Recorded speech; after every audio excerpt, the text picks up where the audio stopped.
Ya, pero es que esto no es lo que habíamos acordado, Alberto. Ya, pero si me dices una cosa... Un momento, por favor. Sí, voy a Gran Vía con Montaner, por favor. Hoy el tráfico está mal, ¿tiene prisa? Sí, tengo un poco de prisa. ¿Qué le parece si pasamos por Gran Vía, por favor? Que iremos un poquito más rápido. Ok, vamos por Gran Vía, pues. Sí. Vale, entonces, ¿qué hago? No, claro, yo te envío el dossier en cuanto llegue, pero... Vale, pues vale, sí, te lo envío. Vale, no hay problema, adiós.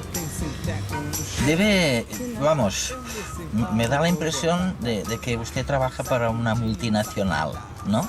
Sí. Que las multinacionales en realidad están discutiendo todo el rato, ¿no? El departamento de marketing con el de recursos humanos. Es que, ¿qué le parece? Mi jefe de proyecto me dice una cosa, el jefe de marketing nos comunica otra completamente diferente. Tengo una reunión ahora y el chico no sabe nada de los cambios de última hora. Es que no me extraña nada. Es que no. O sea, vamos, eso que me dicen del poder es que me río porque pasan el tiempo discutiendo unos con otros sobre qué es lo que debieran hacer. Yo les digo, oye, ¿por qué no miráis las hormigas? Hombre, mira, si es sencillo. Pero es que es un tema que me tiene obcecado, porque nadie mira lo que hace un hormiguero, lo que hacen las avispas, lo que hacen las termitas. Y es fantástico, porque allí no manda ni Dios. Pero entonces, ¿cómo saben lo que tienen que hacer? Bueno, pues lo saben muy bien, porque las decisiones las toman a nivel local, nada de jefes. Y lo maravilloso es que sin jefes, sin unas directrices globales, al final, oye, terminan un proyecto grandioso, un proyecto mucho más inteligente, mucho más bello que lo que ha hecho cada una de ellas a nivel local. O sea que dile a tu jefe, pues eso, que mire los hormigueros un poco. Se lo diré de su parte.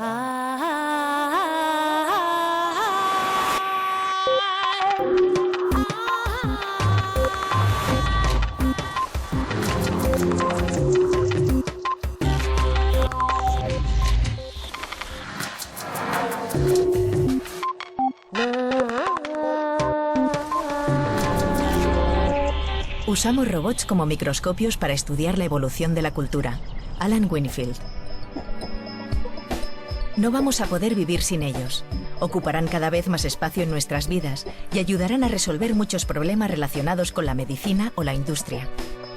Lejos todavía de parecerse a los humanos, los robots son ya además una herramienta clave en el estudio del comportamiento de nuestra especie, desde las emociones, la conciencia o la cultura. Alan Winfield, especialista en robótica colectiva, recibió a Eduardo Punset en su laboratorio de Bristol, donde programan una legión de pequeños robots para averiguar cómo surgió la cultura en los seres humanos.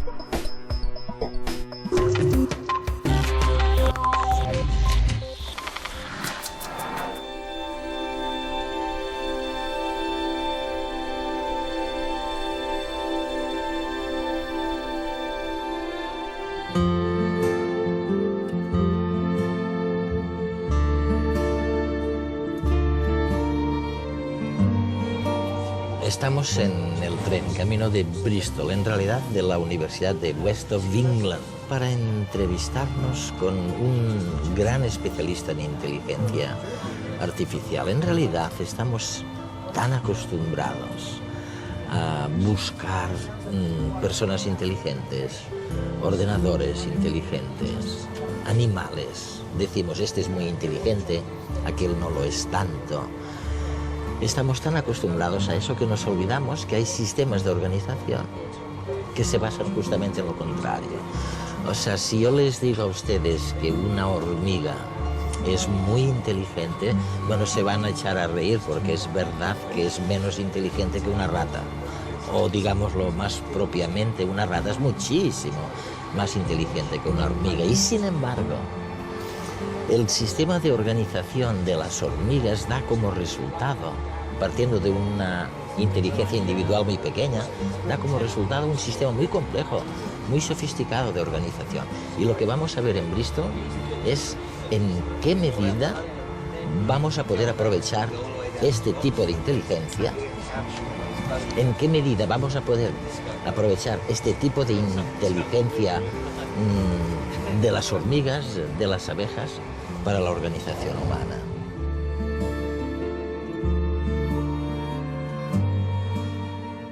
Alan, dijiste en algún lugar que te encanta este proyecto porque es una mezcla entre la filosofía experimental, lo llamas así, y la ingeniería o la robótica.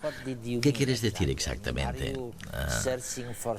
¿Buscas la cultura, acaso? En cierto modo, sí. Lo que quería decir es que, como trabajamos con robots, evidentemente desarrollamos y diseñamos nuevas tecnologías en el campo de la robótica. Es decir, avanzamos en la tecnología robótica. Pero de hecho, a mí no me interesan demasiado los robots en sí. Los robots que tenemos aquí no son más que una herramienta para hacer ciencia. De hecho, en este proyecto concreto, sirven para investigar los orígenes de la cultura. Aceptemos que realmente el primer objetivo de este enorme proyecto sea conocer algo sobre cómo surge la cultura. No sabemos nada del tema. No sabemos cómo los humanos o el resto de animales desarrollaron la cultura. ¿Qué es, de hecho, la cultura? ¿Empezáis a intuirlo? ¿Es algo sobrenatural? ¿O algo natural? ¿Lógico? Pues no es sobrenatural, eso no. Pero definir exactamente qué es la cultura es muy difícil. Si lo buscas en el diccionario, verás que la cultura se define como pautas de conducta humana. Y esto no nos ayuda nada cuando estudiamos robots o delfines o chimpancés o extraterrestres. Pero no hay duda de que sucedió algo importante cuando los homínidos pasaron de ser animales sociales a animales culturales. Pasó algo grande, y no estoy seguro de cuándo sucedió. La mayoría de antropólogos creen que el Big Bang de la evolución cultural humana tuvo lugar hace unos 30.000 o 40.000 años. Sí. Pero en realidad algo muy interesante había sucedido antes de eso, mucho antes. ¿Y qué fue? Pues no lo sabemos exactamente, y en parte es lo que intentamos descubrir aquí. El caso es que sabemos, por ejemplo, que la inteligencia social es muy importante. Sabemos que nuestros parientes más cercanos genéticamente, los chimpancés, tienen una inteligencia social muy bien desarrollada, exquisitamente bien desarrollada. Sin embargo, los chimpancés tienen comportamientos culturales muy limitados. Algunos etólogos prefieren utilizar el término tradiciones. Vamos, que algunos chimpancés tienen tradiciones como utilizar piedras para romper nueces o utilizar palos para Hacer salir a las hormigas. Eso es, exacto. Son tradiciones y suelen ser muy persistentes durante periodos de tiempo muy largos, pero es algo distinto. Claramente la inteligencia social no basta para la cultura. ¿Y cuál es el elemento que falta? ¿Qué nos falta? Pues otro aspecto importante, en mi opinión, es la imitación. Sí. Parte de los experimentos de Alan Winfield analizan la imitación artificial. ¿Podemos hacer que los robots se imiten entre sí de manera realmente interesante y sofisticada? ¿Es la imitación por sí sola la clave de la cultura? Bueno, tal vez no. Tal vez se necesite inteligencia social y además imitación. Tal vez tampoco baste con estas dos cosas por sí solas. Quizás se necesite otro tipo de inteligencia. En el libro La prehistoria de la mente, Steven Mithen, que pasó por redes hace unos años, afirma que los homínidos primitivos tenían inteligencia técnica, que es el tipo de inteligencia que se necesita para confeccionar herramientas. También sostiene que los homínidos primitivos tenían lo que denomina él inteligencia sobre historia natural, que consiste en el conocimiento sobre el aprovisionamiento, los conocimientos sobre qué árboles dan frutos en cada momento, cómo encontrarlos, cómo predecir si ha llegado la temporada de los árboles frutales. Pero, ¿cómo pueden percibir todo esto con los robots? Alan Winfield nos lo contó. Se trata de un experimento, de un proyecto que todavía tiene varios años por delante. Todo lo que ves, esta zona de aquí, el sistema de localización, el software y la infraestructura, todo esto es nuestro microscopio para intentar estudiar La cultura. los orígenes de la cultura. Eso es. Estos robots parecen muy simples, pero de hecho son máquinas bastante complejas. Cada robot tiene, por ejemplo, una cámara delante para poder ver. No ve muy bien, es como si fuera un poco miope y no distingue muy bien los colores, pero puede ver. Además, como podemos comprobar, el robot también tiene luces. ¿Para qué? Las luces son una manera de señalización entre los robots. Son una forma de comunicación. Estas luces son como una especie de cola. Piensa en ellas como una cola llena de plumas que atrae a otro robot. Además, cada robot tiene dentro un ordenador bastante sofisticado con una potencia parecida a la de un portátil. Así que podemos programar un nivel bastante alto de inteligencia. Y no solamente tienen la cámara y las luces, también les hemos puesto un anillo de sensores táctiles que sirven para que los robots no choquen entre sí. Es verdad. Porque tienen estos sensores táctiles. Los robots también tienen comunicaciones por radio, así que podemos obtener la información de lo que está pasando en su cabeza. Pero lo importante es que están programados. Tienen memoria e inteligencia. No programamos todas y cada una de las conductas. Algunas están programadas, otras se aprenden y otras evolucionan. Algún día los coches serán inteligentes y se detendrán cuando detecten que unos metros más adelante ha habido un accidente. Algún día tendremos mayordomos con cables y chips que nos ayudarán en las tareas de casa y nos preguntarán cómo nos ha ido el día. Algún día contrataremos canguros de metal que cuidarán de los niños mientras llegamos del trabajo a casa, les darán de merendar y los pondrán a hacer los deberes. Suena ciencia ficción, pero dicen los expertos que estas escenas serán cotidianas dentro de 10 o 20 años. Ya hay algunos casos en marcha, como este simpático robot mascota, que aunque de forma muy básica, es capaz de reconocer los gestos e incluso la actitud de su dueño. Lo más importante es que es capaz de aprender, y en un futuro podrá, en el caso de las personas mayores, estimularlas para que caminen o se muevan. Podrá controlar sus constantes vitales o enviar un SMS de alerta al hospital en caso necesario. Son ejemplos de inteligencia artificial, una disciplina de la ciencia que trata de crear máquinas capaces de entender y simular el comportamiento humano y que cada vez está más presente en nuestra vida diaria.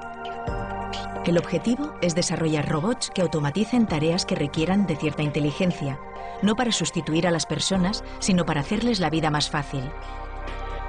Internet es un buen ejemplo de inteligencia artificial.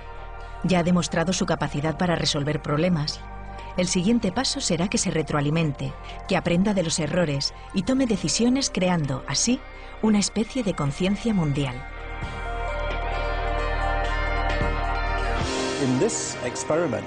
En este experimento, intentamos demostrar el aprendizaje social. De hecho, la imitación. Mira estos dos robots. Este robot es el profesor y el otro robot es el alumno.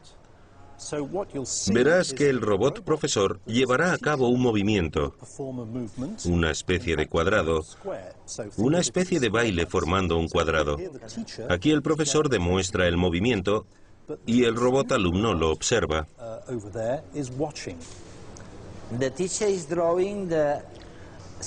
El profesor está dibujando el cuadrado. Sí. Y mencionabas también, Alan, que no siempre lo hacen igual. Exacto. No es idéntico, hay algunas diferencias, ¿eh? Porque los robots no ven demasiado bien. Fantástico, mira cómo se mueve el otro. La conducta copiada o aprendida a veces es bastante precisa, pero otras veces es completamente errónea. Imagina que estás aprendiendo a jugar al golf. Tienes un profesor que intenta enseñarte a jugar, pero no lo haces perfectamente. Pues bien, con el robot pasa lo mismo.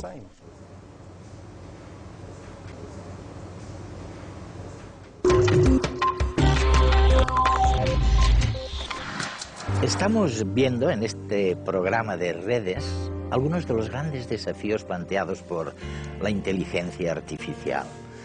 El científico Alan Winfield, a cargo de su enjambre de robots, está investigando nada menos que el origen de la cultura, no en los robots, que no la tienen, sino en la especie humana, cómo nació la cultura. Bueno, es un desafío imposible, singular. En nuestra sociedad tenemos muchos desafíos imposibles. Y desde el grupo SACIR se quiere estimular o fomentar aquellas iniciativas singulares y rompedoras en los siguientes campos: el de la investigación tecnológica, el de la innovación medioambiental, el del periodismo económico y tecnológico y, por supuesto, el de la gestión de proyectos ciudadanos.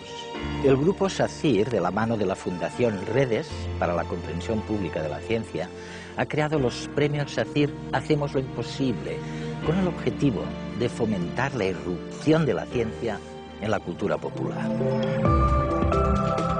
Solemos pensar que las decisiones más difíciles deben estar en manos de líderes. Personas con capacidad de decisión y de dirección, inteligentes, que distribuyen tareas, supervisan acciones, coordinan grupos. Sin embargo, si echamos un vistazo a la naturaleza, veremos que tiene formas de actuar distintas y que la inteligencia es diferente a la que estamos acostumbrados a pensar. Por ejemplo, fijémonos en las hormigas.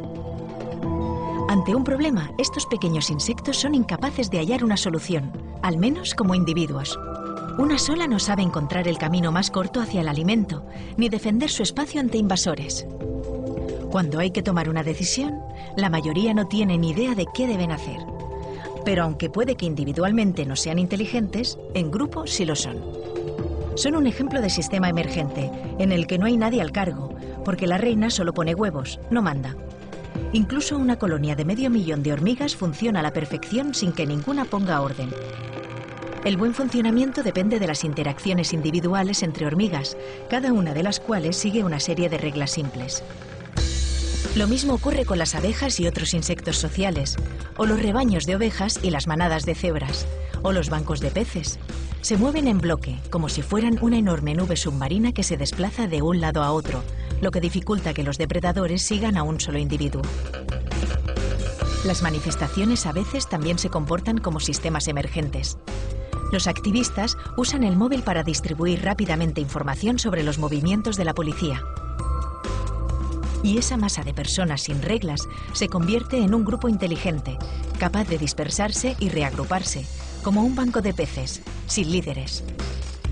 Google es otro buen ejemplo de sistema emergente.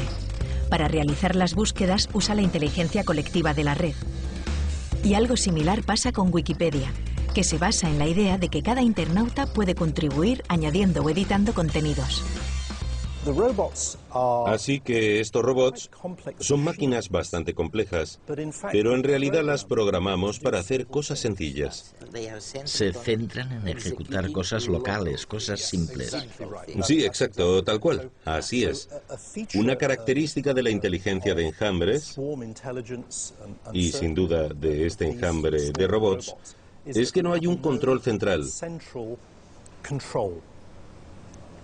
Cada uno de estos robots es completamente autónomo, es decir, hace lo que quiere. No hay ningún otro robot que le diga lo que tiene que hacer. Yo tampoco se lo digo. No hay control. No hay ningún cerebro robótico que les diga a estos robots individuales qué hacer. Por tanto, se comportan como individuos, con decisiones locales, detección local y toma de decisiones local. Pero las personas corrientes como yo se preguntan también, ¿para qué sirve todo esto? ¿Nos ayudará, por ejemplo, en la biología o en la medicina? ¿Llegará un día en el que los robots sean tan pequeños que podamos tragárnoslos para que detecten lo que sucede en nuestro cuerpo?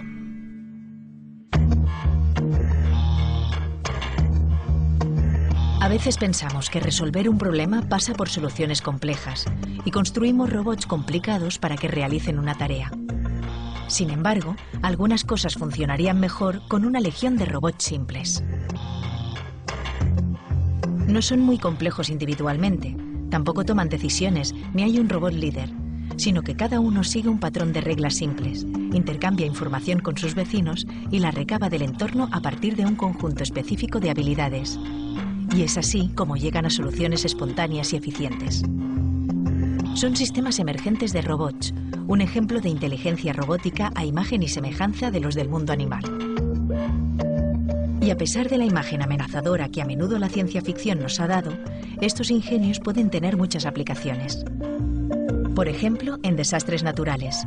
Encontrar supervivientes es difícil para los equipos de rescate, pero resulta más sencillo para un pequeño grupo de robots, que pueden meterse entre las ruinas, explorar el espacio, encontrar a los heridos y transmitir a los servicios de salvamento un mapa tridimensional del lugar donde se encuentran. En la actualidad, la NASA investiga el uso de sistemas emergentes artificiales para trazar mapas de planetas. En el ámbito de la medicina, un enjambre de robots formado por cientos o miles, incluso millones de unidades microscópicas podrían actuar colectivamente como una especie de cirujano. Inyectados en el cuerpo, podrían localizar un tumor y destruirlo. También podrían ser muy útiles en el ámbito del reconocimiento militar, en las labores de minería, en la cosecha de cultivos, en la construcción, en el reciclaje de residuos. En definitiva, en todas aquellas situaciones en las que haya muchos elementos desperdigados que haya que medir, explorar, mapear o reagrupar. Y aunque ahora nos parezca ciencia ficción, dicen los expertos que en 20 años todo esto será posible.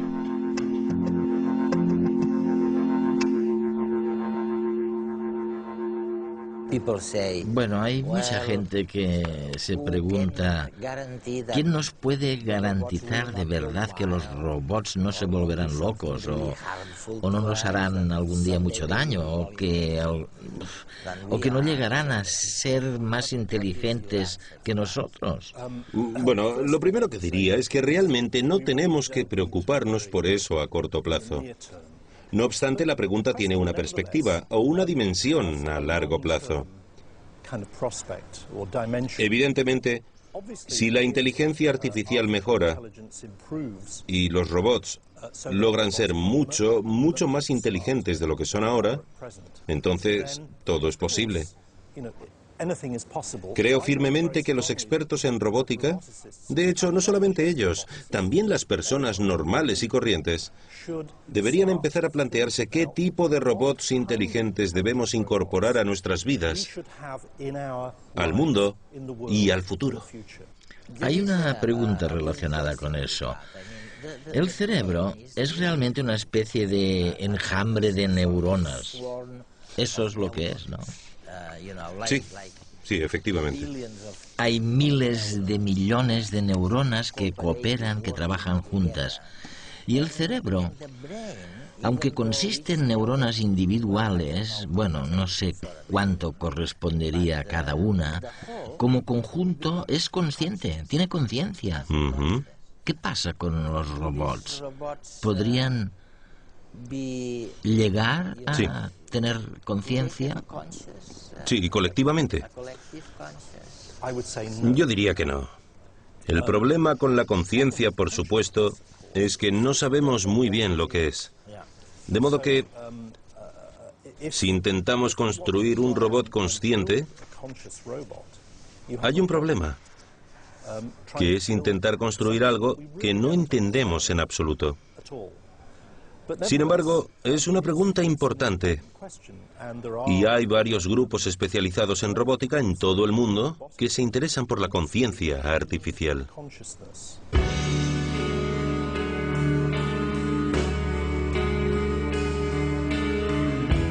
No me digan que no tiene gracia que a mis 73 años o casi haya tenido que venir a Bristol, en el campus de la Universidad de West of England, pasar el día entero con unos robots pequeñísimos, me dicen menos inteligentes que una rata, para aprender nada menos que de dónde sale, cómo apareció la cultura en el género humano. Resulta que han sido los robots los que nos están sugiriendo que el primer fundamento, la primera base de esta enorme inteligencia humana que hemos ido construyendo en los últimos 60.000 años, esto apareció cuando supimos, cuando aprendimos a imitarnos uno al otro, a imitar lo que el otro hacía, y eso es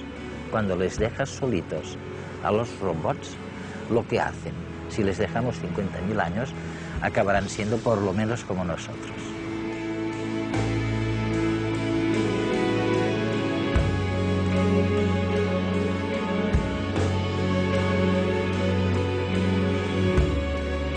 Las hormigas no son inteligentes, las colonias de hormigas sí.